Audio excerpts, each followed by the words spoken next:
Bu'aa garbummaa fi alagaan nu goote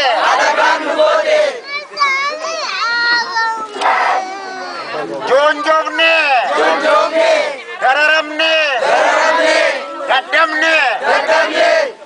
jireenya keessa baane addunyaan illee nu tuffatte